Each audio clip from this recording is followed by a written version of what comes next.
Good day, y'all. It's AJ here, your toothless sage seeker, and the dreads are looking good today. So, today I wanted to pull some cards from the tarot and oracle deck pairing that I'm working with this week in my personal daily draw journal.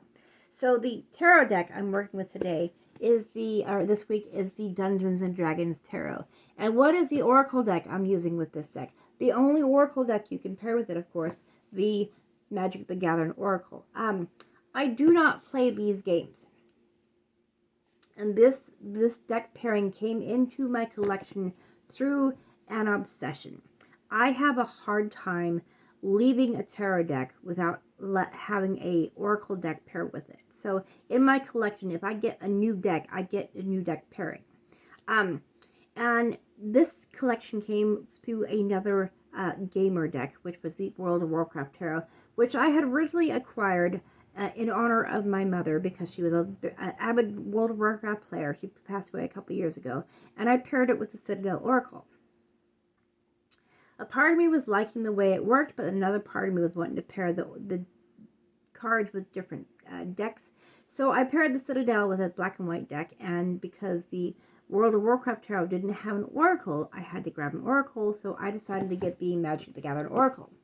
As I was working with the Citadel and this black and white deck, I wasn't really liking the way it was working, so I decided to repair it back with the World of Warcraft Tarot because that was my original reasoning in the first place.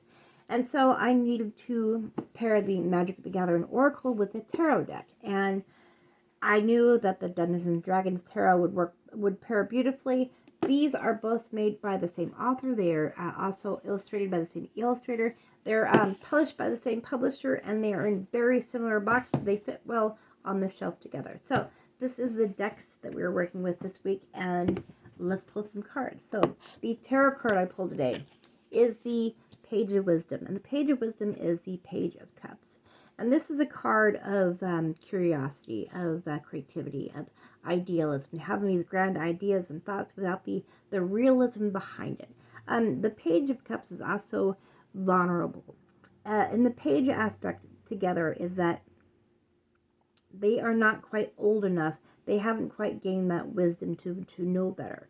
So they're still in that vulnerable stage.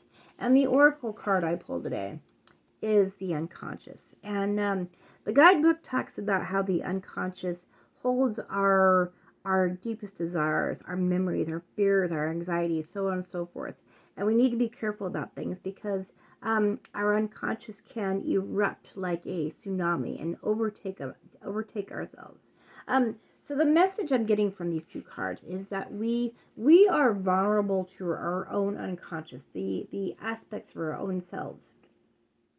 We have to be careful how we go about dealing with these aspects in our unconscious. We don't want to allow them to erupt like a volcano and overtake us, having that strong desire that we want something and pushing everything out of our way and only focusing on our desire. So it overtakes our entire life so that the only thing we can think about is the end goal of our desire. Or having a fear or anxiety where, it overtakes us completely and we can't see past this fear or anxiety, so on and so forth. So we need to take care of ourselves. We need to work on ourselves and work on letting go the aspects that are giving us trouble and work on bringing in more positive aspects in our life so that these aspects of our unconscious don't overtake our lives. So with that, I want to wish everybody namaste. I will see you guys in my next reading. And as always, y'all come back down here.